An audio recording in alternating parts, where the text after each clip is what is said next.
A Idade Média é muitas vezes lembrada como um período de trevas, guerras e dominação religiosa. Mas por trás dos castelos, cruzadas e mosteiros, existiam organizações discretas que operavam nas sombras, sociedades secretas. Embora envoltas em mistério, essas irmandades desempenharam papéis significativos na política, na religião e no avanço do conhecimento.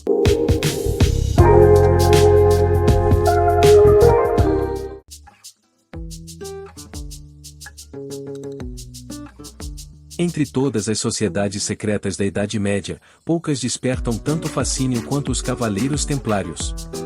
Fundada no início do século XII, essa ordem surgiu com a missão declarada de proteger os peregrinos cristãos que se dirigiam à Terra Santa, um território então marcado por constantes conflitos durante as Cruzadas. Rapidamente, porém, os Templários deixaram de ser apenas uma força militar religiosa. Com o apoio do papado e de diversos reis europeus, a ordem se expandiu, acumulando terras, fortunas e privilégios que a tornaram uma das instituições mais poderosas da Europa medieval. Sua estrutura disciplinada, combinada com a fé fervorosa de seus membros, possibilitou que operassem quase como um estado dentro dos reinos cristãos da época, com redes financeiras complexas, fortalezas imponentes e até mesmo um sistema proto-bancário que facilitava o transporte de riquezas entre continentes. No entanto, essa ascensão meteórica viria a ter um fim tão dramático quanto misterioso. Em 1307, o rei da França, Filipe IV, movido por dívidas com a ordem e talvez também por medo de seu crescente poder, ordenou a prisão em massa dos templários em território francês. Sob acusação de heresia, blasfêmia e práticas obscuras durante os rituais de iniciação, acusações que muitos historiadores consideram forjadas, os membros da ordem foram submetidos a longos interrogatórios, torturas brutais e julgamentos manipulados. O grão-mestre Jacques de Molay foi queimado vivo em Paris, e a ordem acabou sendo oficialmente dissolvida pelo Papa Clemente V alguns anos depois. Esse fim abrupto, carregado de violência e silêncio, apenas alimentou o mistério em torno dos Templários. Com o tempo, surgiram inúmeras lendas e teorias conspiratórias que os ligavam a tesouros ocultos, relíquias sagradas como o Santo Graal, e até a origem de outras sociedades secretas que viriam a influenciar a história europeia nos séculos seguintes. Assim, os Templários se tornaram mais do que uma ordem extinta e transformaram-se em símbolo de um poder oculto que, até hoje, habita o imaginário popular e instiga a busca por respostas no passado sombrio da Idade Média.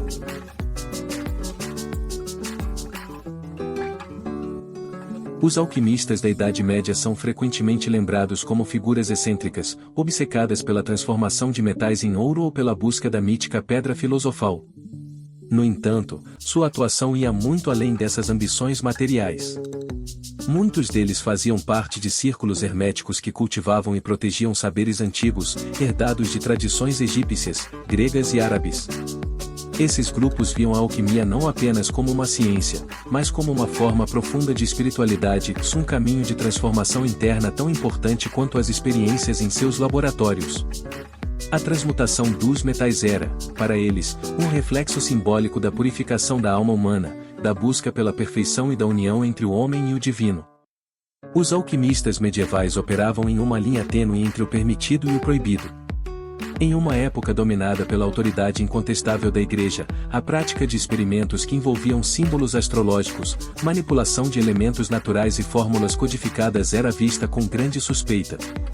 Muitos de seus escritos, por isso, eram registrados em linguagem enigmática, repletos de metáforas e símbolos que apenas os iniciados sabiam decifrar.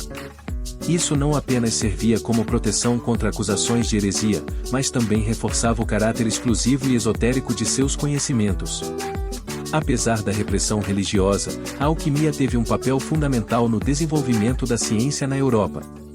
Suas práticas abriram caminho para o que, mais tarde, viria a ser a química moderna. Mas os alquimistas não buscavam apenas respostas físicas, estavam empenhados em compreender a ordem oculta do universo, acreditando que a matéria e o espírito estavam entrelaçados em uma dança cósmica. Essa visão holística do mundo, tão distante da rigidez dogmática da Igreja, tornava-os figuras marginalizadas e, ao mesmo tempo, perigosamente fascinantes. Até hoje, os manuscritos deixados por esses homens misteriosos continuam a intrigar estudiosos e místicos, como ecos de uma sabedoria ancestral que nunca desapareceu por completo.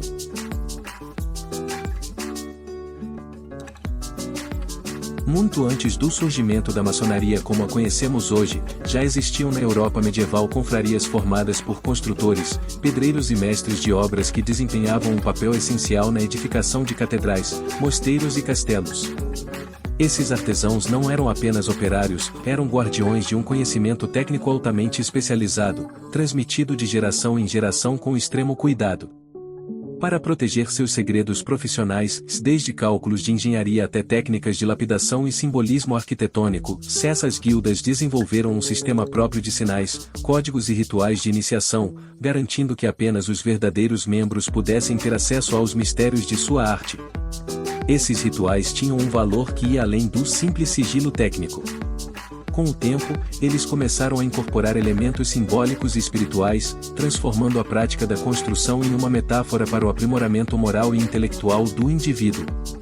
A figura do aprendiz que evolui para o companheiro e depois se torna o mestre ou deixava de ser apenas uma progressão profissional e passava a representar também um caminho de elevação interior. Essa visão mais abstrata e filosófica acabou criando terreno fértil para o surgimento, nos séculos seguintes, de sociedades discretas que adotariam esses mesmos princípios para propósitos mais amplos.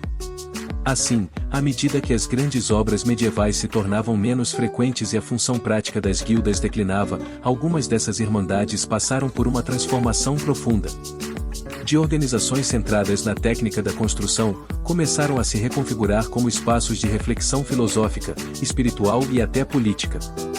A maçonaria especulativa, que surgiu com força entre os séculos 17 e 18, é herdeira direta dessas tradições, uma evolução simbólica das antigas guildas operativas. Em suas reuniões, os símbolos das ferramentas de construção, como o compasso, o esquadro e a pedra bruta, passaram a ser utilizados para representar virtudes, princípios éticos e ideais de fraternidade universal. Embora a transição entre as antigas guildas medievais e a maçonaria moderna ainda seja envolta em sombras e debates entre historiadores, é inegável que essas confrarias desempenharam um papel crucial na preservação de saberes e na formação de redes de influência discreta, que atravessaram os séculos e moldaram, de forma sutil, os bastidores do pensamento europeu.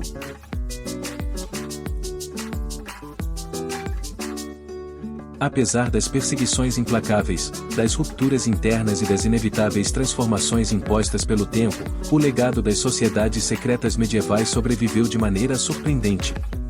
Mesmo quando muitas dessas ordens foram oficialmente dissolvidas ou reprimidas pela força, seus símbolos, ideias e estruturas organizacionais continuaram a ecoar pelas gerações seguintes, como fios invisíveis costurando o tecido da história europeia.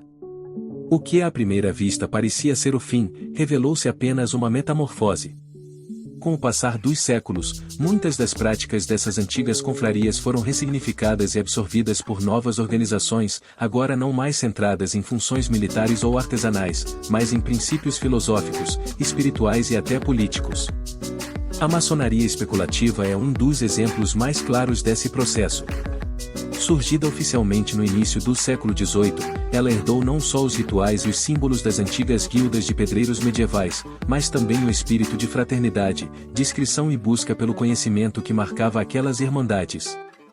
O compasso, o esquadro, o olho que tudo vê, todos esses elementos são relíquias de um simbolismo ancestral que encontrou novo significado em tempos modernos.